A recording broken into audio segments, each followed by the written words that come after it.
Assalamualaikum warahmatullahi wabarakatuh.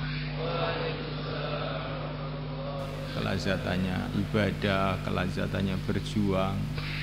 Tapi kalau kamu sudah pikir akhirat, apalagi nahmaduhu wa nusalli wa nusallimu ala rasulihil karim. Sampai melarat pun ada kelezatannya. Kamu akan bersyukur karena tidak punya uang. Alhamdulillah, enggak banyak urusan di akhirat. وقال النبي صلى الله عليه وسلم آخر حياته اللهم الرفيق الأعلى.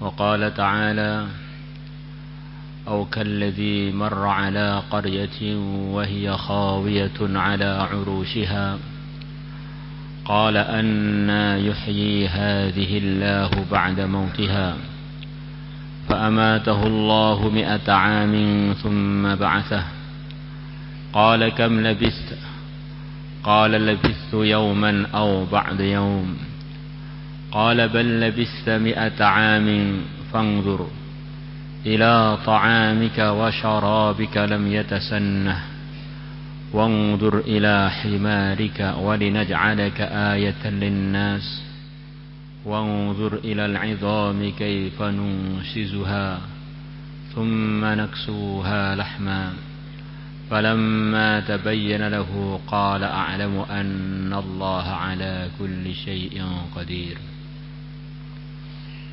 Hadirin teman-teman yang dimuliakan Allah,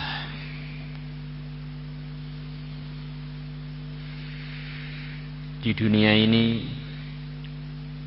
di antara nabi yang diceritakan umurnya lumayan panjang adalah Nabi Uzair. Suatu hari beliau berjalan dengan naik keledai beliau. Keledai ini adalah satu hewan yang mirip dengan kuda tapi bukan kuda.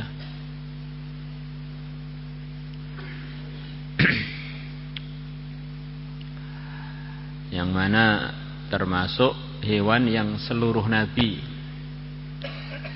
pernah menaikinya. Ma min nabiyyin illa warakibal himar. Tidak ada nabi pun kecuali pernah naik keledai. Maka Nabi Uzair berjalan sampai ke bekas reruntuhan sebuah kampung. Kosong, penghuninya sudah punah. Qala anna yuhyi hadhihi Allahu ba'da mautiha. Nabi Uzair bertanya-tanya dengan diri beliau sendiri, gimana ya caranya Allah menghidupkan kampung yang sudah punah, kampung yang sudah hancur lebur ini, sudah nggak ada penghuninya. Bagaimana caranya? Sambil beliau merenung-renung begitu itu, beliau ketiduran di bawah pohon. Dan tidurnya bukan sehari 2 hari. Tidur beliau selama 100 tahun. Fa'amatahullah. Fa'amatahu di sini banyak ulama mengatakan ditidurkan. 100 amin 100 tahun tsumma ba'athah, kemudian Allah membangunkan beliau. Maka ada malaikat yang diutus oleh Allah kepada beliau, qala kam labista. Kamu tidur tadi berapa lama? Maka beliau mengatakan labistu yauman aw ba'da yaum. Paling sehari atau kurang dari itu. Qala bal labista 100 am. Kamu bukan tidur sehari atau kurang dari itu, tidur kamu itu 100 tahun. Kamu lihat kuasa Allah. Fangdur ila ta'amika wa syarabika lam yatasannah. Lihatlah makanan kamu yang kamu bawa 100 tahun lalu dan minuman kamu yang kamu bawa 100 tahun yang lalu sama sekali tidak berubah, tetap seger, tetap enak dikonsumsi. Tapi di samping kamu, wangdur ila himarik. Wangdur ila himarik. Lihatlah keledai kamu. Dia lihat keledainya kaget. Keledainya tinggal tulang belulang saja.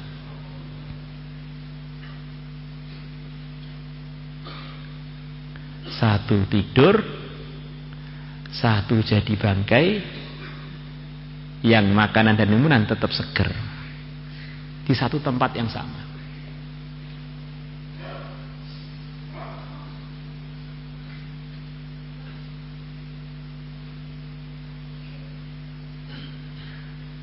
Kaifa nusizuha thumma naqsuha lahma. Kamu lihat bagaimana tak bangkitkan lagi, tak beri daging lagi. Maka tulang-tulang yang sudah berserakan tadi merapat, kemudian mulai tumbuh daging, tumbuh kulit, lengkap jadi keledai lagi dan siap beliau naiki lagi. Falamma tabayyana lahu qala a'lamu anna Allah ala kulli syai'in qadir. Oh, begini tuh Allah menampakkan kuasanya pada aku, yang dikehendaki hidup-hidup akhirnya tidur 100 tahun dia tidak terasa, yang dikehendaki ngantuk waktu bayan 1 jam pun tidak terasa. Yang dikehendaki tetap seger, enak diminum, enak dimakan, tetap seger. Yang dikehendaki hancur. Maka beliau mengatakan a'lamu annallaha ala kulli syai'in qadir. Aku yakin Allah itu maha kuasa atas segala sesuatu. Maka beliau naik keledai, beliau melihat kampung yang beliau tinggal tidur 100 tahun yang lalu. Ternyata sudah ramai, penuh penduduk, ramai pasarnya, rumah-rumahnya sudah rumah baru semuanya. Maka cerita yang diceritakan di ayat ini jadi harapan baiknya para ulama. Allah cerita kuasanya, kampung yang sudah hancur lebur, keledai yang sudah punah dibangkitkan lagi, dijadikan hidup lagi, kampungnya makmur lagi, dipenuhi oleh penduduk lagi. Maka kalau orang ingin bangun apa-apa, kalau membaca ayat ini, harapannya Allah mudahkan niat-niat dia untuk bangun, katanya. La ilaha illallah. Kesimpulannya para hadirin, dulu nggak usah terlalu dulu. Beberapa ratus tahun yang lalu itu bisa saja kampung kita ini nggak ada apa-apanya. Kemudian habis, kemudian muncul lagi, kemudian habis, muncul lagi, habis, muncul lagi. Sebelum itu semua, dalam hadis Imran bin Husain, yang mulia Nabi besar Muhammad sallallahu alaihi wasallam bersabda, kana Allah wa lam yakun ma'ahu ghairuhu. Yang ada itu hanya Allah, selain Allah itu tidak ada. Ini pernah terjadi, semuanya enggak ada, yang ada hanya Allah. Begitu Allah kehendaki dunia ada, maka adalah yang dikehendaki Allah. Manusia ada, maka wujudlah manusia. Malaikat ada, maka wujudlah para malaikat. Sebelumnya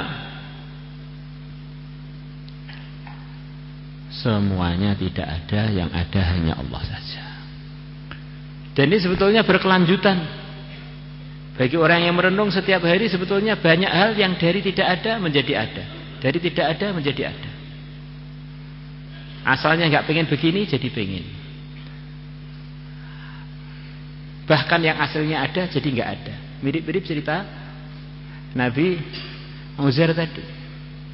Hanya saja karena itu hari yang terjadi pada kehidupan kita, kadang-kadang kita ini kurang memikirkannya. Dulu tetangga ada, sekarang nggak ada. Dulu nggak ada, tetangga baru ada. Dulu anak nggak ada, sekarang ada. Dulu yang ada, sekarang nggak ada. Terus begitu itu.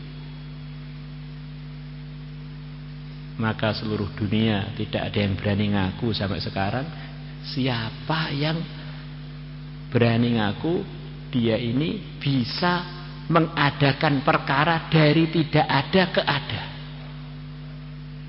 Amerika yang katanya negara super doer. Super doer. Itu ngaku macam-macam. Ternyata dia sendiri nggak pernah bisa ngaku bisa mewujudkan sesuatu yang asalnya nggak ada jadi ada. Bahkan ngaku pasir sebelumnya nggak ada, sekarang ada, itu mereka nggak berani. Nggak ada pasir made in Amerika, nggak ada. Yang ada, yang sudah ada, mereka rakit-rakit gitu saja, kemudian diaku-aku. Sampai bahan yang mereka buat pun juga mereka ya bukan yang buat. Dan ketika mereka buat pun juga mereka menggunakan perkara yang nggak mereka buat, yaitu otak mereka, tangan mereka, mata mereka. Mereka pun nggak berani ngaku buat otak mereka sendiri. Ini bagi orang merenung tuh benar-benar aneh bin ajaib. Orang punya otak kok nggak percaya dunia ini ada yang ngatur, dunia ini ada yang menciptakan. Maka beberapa sahabat diceritakan dinasihati oleh Nabi, dinasihati oleh temannya. Nasihatnya ringkas saja ketika teman-temannya itu enggak masuk Islam.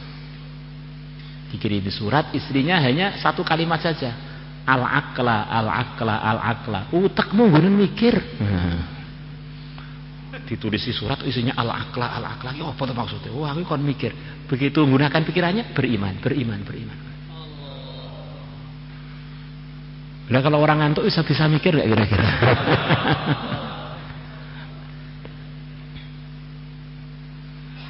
Hadirin yang dimuliakan Allah Subhanahu wa taala, Imam Fakhrul Razi rahimahullah termasuk ulama besar yang banyak orang sebab dialog dengan beliau yang asalnya enggak percaya dengan Tuhan, perasaannya dunia ini serba kebetulan dan kebetulan. Maka beliau terangkan banyak yang akhirnya, ribu-ribu yang akhirnya masuk Islam. Beliau cerita, kamu itu di satu ruangan, anggap saja kamu sedang duduk di satu ruangan. Kemudian tiba-tiba ada bola gelinding di depan kamu, dulu. Maka mungkin kalau gelinding pertama kali kamu akan bilang paling keterpa angin kebetulan, atau karena sana lebih tinggi, gelinding menuju yang lebih rendah. Tetapi kalau gelinding yang kedua di tempat yang sama, mestinya kamu sudah mulai berpikir, loh, gelindingnya tadi dengan sekarang kok tempatnya persis, nggak ada bedanya. Mestinya orang itu seharusnya mulai berpikir, kalau gelindingnya 3 kali, 4 kali, kalau gelindingnya sepanjang tahun, kemudian dia masih bersikukuh dengan pendapatnya kebetulan. Ini orang yang begini ini kira-kira rumah sakit jiwa masih mau nerima dia apa tidak kira-kira? Nah, sekarang ini di dunia banyak orang yang perasaannya dia ini orang cerdas, tapi tidak mengakui ketuhanan. Matahari sepanjang tahun tempatnya sama, gelindingnya di tempat yang sama, bulan begitu juga, bintang-bintang yang lain yang telah diketahui juga begitu juga. Yang gedenya itu luar biasa, bukan seperti sepak bola dunia itu, gedenya nggak karu-karuan. Terus kemudian orang itu bilangnya kebetulan, itu kebetulan.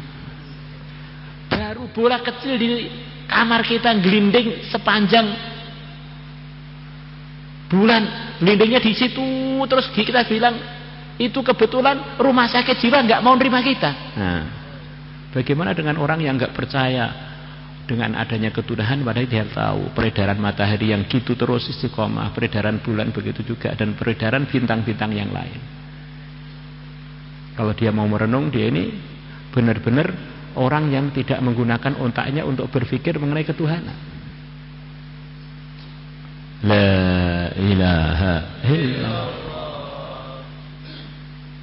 Itulah yang kurang lebihnya disampaikan oleh Al-Imam Abu Hanifah rahimahullah kepada pimpinan orang ateis yang tidak percaya pada Tuhan, yang akhirnya dia menggunakan otaknya sebentar aja akhirnya masuk Islam.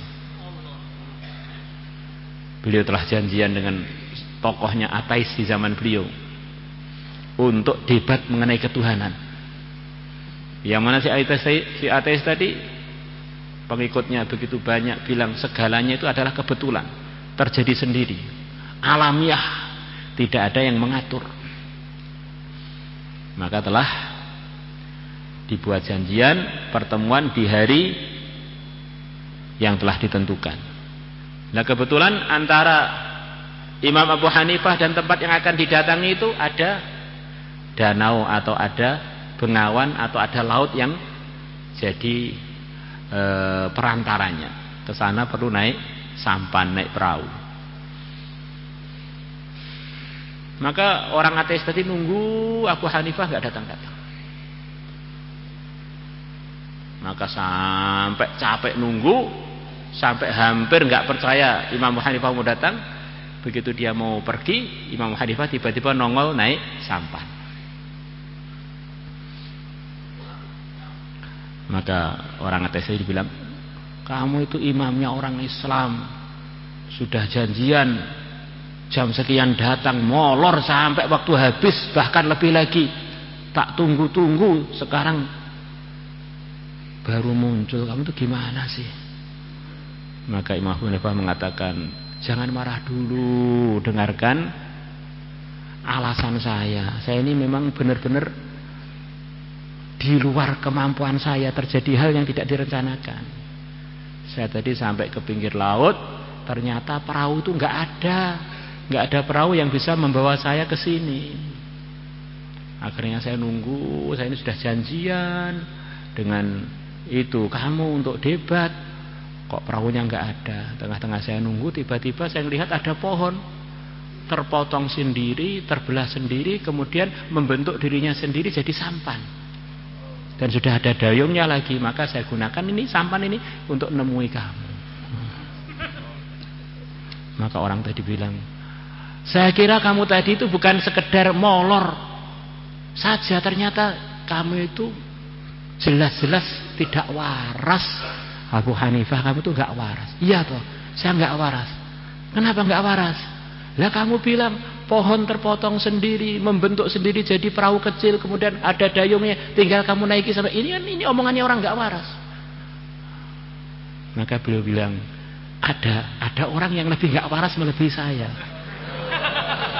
Siapa? Kamu. Kok bisa? Iya. Itu langit begitu besar, lautan begitu besar, bumi begitu besar, kamu bilang kebetulan tidak ada yang menciptakan. Lebih gila kamu dong. Wong saya baru omong pohon kecil aja kamu nggak percaya. Akhirnya orang tadi ngerenung, akhirnya masuk Islam. Masya Allah. Maka dalam Al-Quran itu sekian banyak ayat bunyinya afala ta'qilun. Apakah kamu nggak mikir? Afala tatafakkarun. Afala tadzakkarun. Apakah kamu tidak ngambil pelajaran? Hadirin yang dimuliakan Allah Subhanahu wa taala, di balik pengaturan-pengaturan yang zahir maupun pengaturan-pengaturan yang di dalam organ kita atau yang kita nggak tahu, di belakang itu ada pengaturan yang mengatur segala yang zahir dan segala yang batin, dialah Allah Subhanahu wa taala.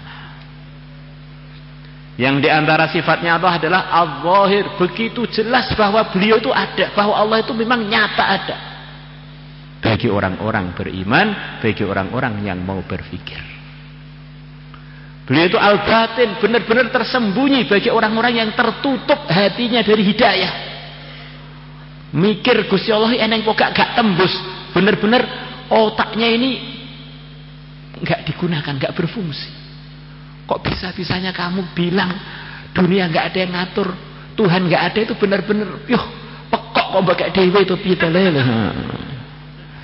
La ilaha illallah. Maka itulah yang dikatakan para ulama, karena Allah itu yang menciptakan segalanya, yang ngatur segalanya. Maka kalau orang itu baik hubungannya dengan Allah, ditolong oleh Allah, maka bereslah segala urusannya. Man wajadallaha wajada kulla syai' wa man faqadallaha faqada kulla syai'. Barang siapa menemukan Allah, mendapatkan ridhonya Allah, baik hubungannya dengan Allah, wajada kulla syai', dia telah mendapatkan segalanya. Barang siapa kehilangan Allah, kehilangan ridhonya, kehilangan hubungan baik dengannya, faqada kulla syai', dia telah gagal total. La ilaha illallah. Maka tidak ada usaha, tidak ada pengorbanan. Yang lebih penting melebihi bagaimana semua sikap kita, omongan kita, diam kita, duduk kita, bahkan ngantuk kita, ini mendatangkan baiknya hubungan dengan Allah, biar kita ditolong oleh Allah. Apa ada Pak orang ngantuk yang menyebabkan dia ditolong oleh Allah? Ada. Dalam banyak hadis diceritakan, di antara hamba-hamba Allah yang diridhoi oleh Allah, yang dibangga-banggakan oleh Allah di depan para malaikat, adalah hamba yang sudah ngantuk capek tapi tetap dia berangkat untuk menunaikan kewajiban-kewajibannya kepada Allah. Ngantuk, awake wabut, tapi karena Allah merintahkan tetap berangkat. Allah berfirman kepada para malaikat, lihatlah hambaku itu, dia sudah ngantuk-ngantuk tapi terus pantang mundur di dalam taat kepada aku. Au kama jaa fil hadits. Maka bagaimana kita ini jadikan semua yang kita buat tuh, ngantuknya, makannya, laparnya, senengnya, melaratnya, kayanya, dimuliakan atau dihinakan, banyak teman atau sedikit teman, itu semuanya mendekatkan kita kepada pertolongan Allah. Dan Allah sendiri telah bercerita dalam firman-Nya bahwa Allah akan menolong hamba-hambanya yang soleh. Wa huwa yatawallas salihin. Dialah Allah yang akan menolong orang-orang soleh. Kalau kita ini pengen ditolong oleh Allah, daftarlah jadi orang soleh, kita akan ditolong oleh Allah. Maka para anbiya di antara doa-doanya adalah pengen dikumpulkan dengan orang-orang soleh, orang-orang yang ditolong oleh Allah. Tawafani muslimah, wafatkanlah aku dalam kondisi muslim. Wa alhiqni bis salihin, dan kumpulkanlah aku, susulkanlah aku ya Allah dengan orang-orang soleh. Itulah yang diminta oleh Nabi Ibrahim. Ya Allah, saya pengen putra yang termasuk golongannya, bagiannya orang-orang soleh. Habli minas salihin. Itulah yang terakhir yang keluar dari mulut Nabi yang mulia menjelang beliau wafat. Beberapa saat sebelum beliau wafat, terakhir yang terlontar dari mulut beliau yang mulia adalah Allahumma rafiqal a'la. Ya Allah, saya pengen engkau kumpulkan dengan teman-teman yang tertinggi, orang-orang soleh, para nabi, para rasul. Nah, orang soleh itu bagaimana para hadirin? Sing piye to wong soleh, sing piye? Apa yang namanya soleh? Ada orang tuh namanya soleh, walaupun nggak soleh tetap soleh. Wong namanya soleh. Maka di zamannya Raja Iskandar Dzulqarnain, seorang raja Islam yang masih begitu muda, telah menguasai seluruh dunia, diatur sesuai dengan ridhonya Allah.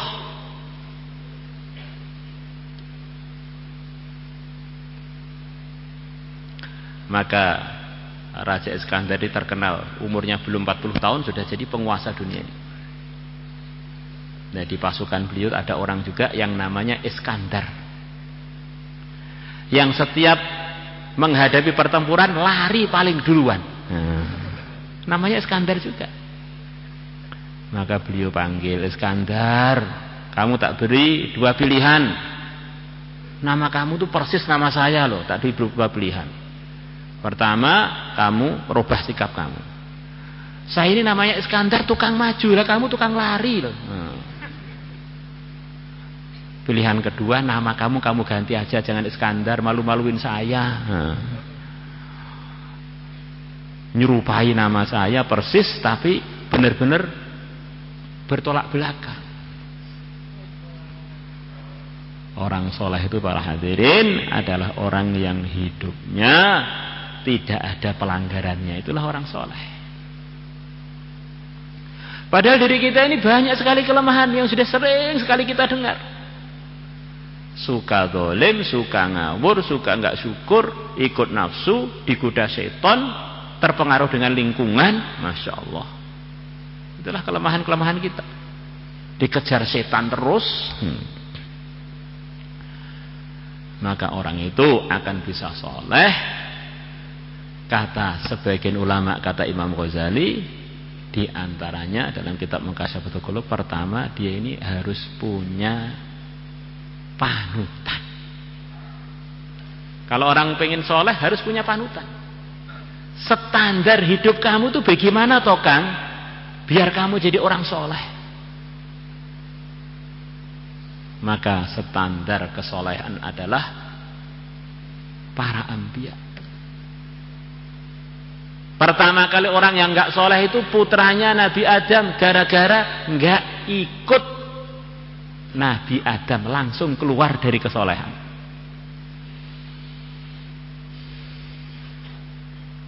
Jadi kalau kita ini ikut panutan yaitu Sayyidul Anbiya, kita pasti jadi orang soleh. Kalau nggak ikut yang pas, nggak ikut itulah yang nggak soleh. Maka kita evaluasi hidup kita 24 jam. Yang ikut tuh yang pasti berapa persen? Itulah kesolehan kita. Yang lain belas nggak soleh belas. Nah, ada orang tuh 10% soleh, 20% soleh, 25% soleh. Ada yang belas. Nah, kalau belas berarti ya nggak kesentuh janji Allah bahwa ya tawalas sholihin. Pertama kali bagaimana kita jadikan hidup kita 24 jam ikut yang mulia Nabi besar Muhammad sallallahu alaihi wasallam. Mulai bangun tidur sampai tidur lagi. Insyaallah semuanya niat para hadirin. Kemudian yang kedua, Nabi kita sudah wafat. Untuk memahami Nabi kita secara umum mungkin kita akan kesulitan. Kalau kita memahami langsung ternyata langsung keliru nanti. Maka kita perlu punya pembimbing yang ngajak kita untuk ikut Rasulullah SAW 24 jam. Soal kita semuanya niat para hadirin. Kita cari guru-guru, ustaz-ustaz, cari ustaz-ustaz yang membimbing kita 24 jam dalam ridhonya Allah.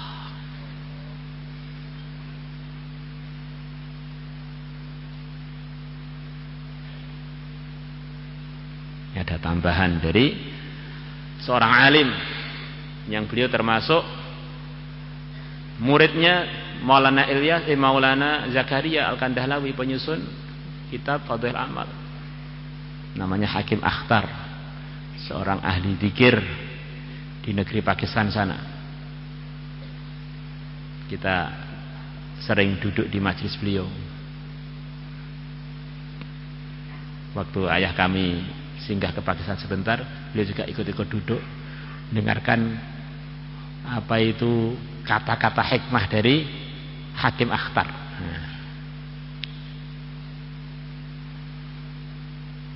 Beliau mengatakan berdasarkan penelitian di kalangan orang Islam, orang itu jadi baik para hadirin karena punya guru yang memprogram dia 24 jam di dalam kebaikan. Maka kita lihat pelajar-pelajar di seluruh madrasah seluruh dunia, mungkin termasuk di madrasah kita, kok santri ikut program 24 jam akhirnya jadi soleh, nggak sempat nakal. Tapi begitu dia ini nggak ikut program itu, terjerumus dalam kelemahan-kelemahan dia sebagai anak Adam, sebagai manusia. Kemudian yang kedua, tidak semua orang-orang Islam berkesempatan punya guru, berkesempatan belajar di pesantren, berkesempatan ketemu dengan panutan-panutan yang memang sempurna tarbiyahnya untuk ngajak dia kepada ridhonya Allah, memprogram dia dalam kehidupannya. Maka yang kedua, di antara orang-orang Islam yang jadi baik karena dia ini punya komunitas orang-orang soleh.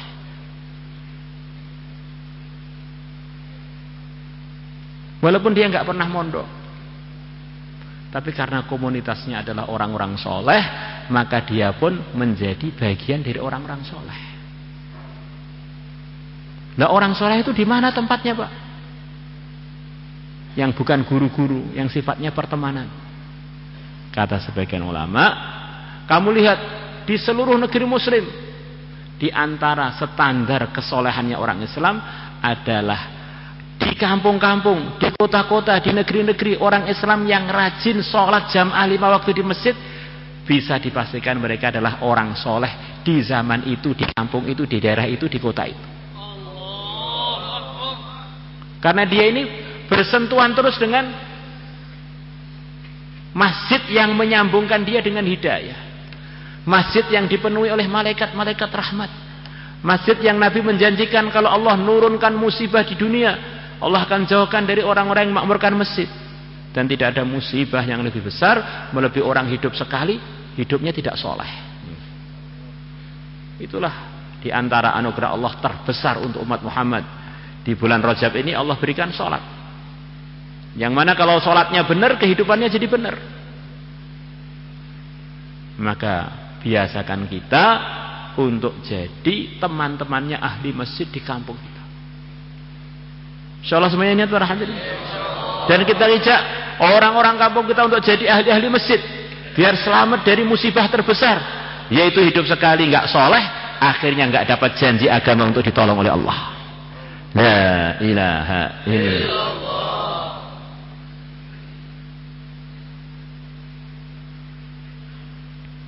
Orang itu kalau nggak suka ke masjid, nggak suka jamaah ke masjid, para laki-laki itu ungkapan seriusnya, bukan guyonnya. Karo Gusti Allah lho ora wedi, apa meneh karo wong tuane, apa meneh karo pemerintahane, apa meneh karo jabatane, karo Gusti Allah lho ora wedi. Kita melihat anak kita berprestasi, perlu bersyukur. Melihat anak kita pandai baca Quran, perlu bersyukur. Melihat tetangga-tetangga kita macam-macam kebaikan mereka buat, kita bersyukur.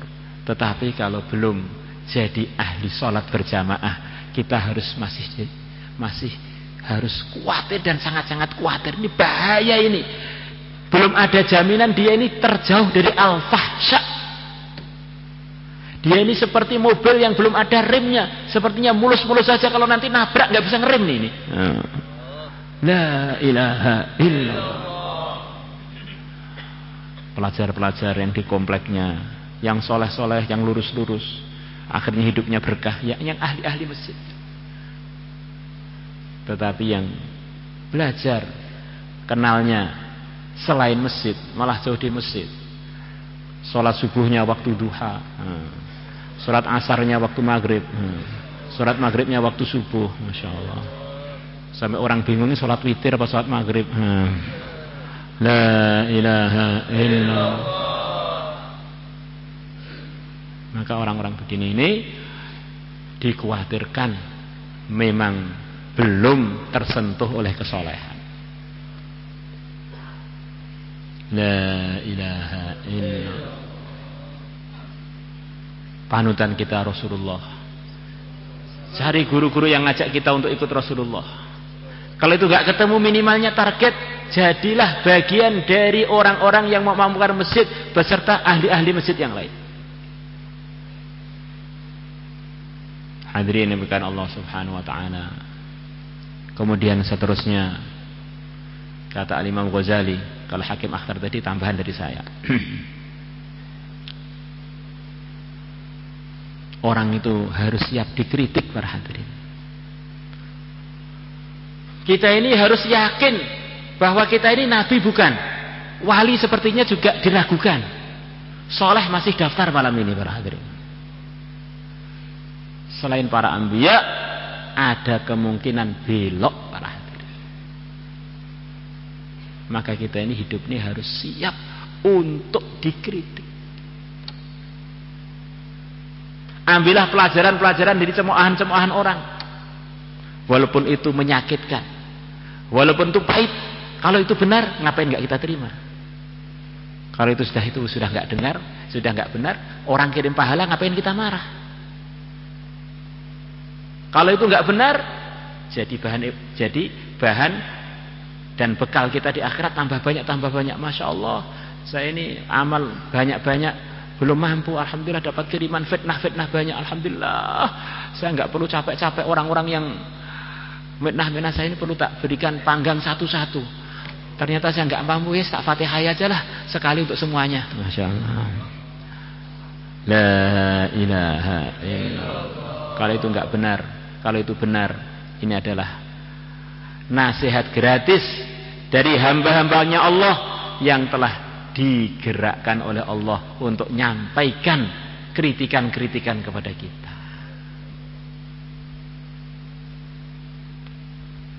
Orang itu kalau melihat hamba-hamba Allah itu aslinya nggak ada, seperti keterangan tadi. Kemudian diadakan oleh Allah. Kemudian dia bergerak untuk macam-macam omelan disampaikan pada kita. Kalau kita lihat ini dia sebagai yang digerakkan oleh Allah, maka mesti mulutnya yang nyocor aja itu ada hikmah-hikmah yang perlu kita ambil. Baik pun pahala karena dia fitnah kita, atau memang di situ ada kata-kata mutiara yang di situ ada perbaikan untuk kehidupan kita dan untuk mengevaluasi diri kita ini. Salah kita semuanya niat para hadirin. Kemudian yang seterusnya ada cerita. Ini sudah campur Imam Ghazali dan lain campur nih. Nah, kemudian seterusnya para hadirin, suatu hari Nabi Isa alaihi salatu wassalam, beliau ditanya oleh salah satu kaumnya, wahai Nabi Allah, saya ini minta diberi arahan supaya saya ini jadi orang baik, itu caranya gimana? Kurang lebih begitu itu.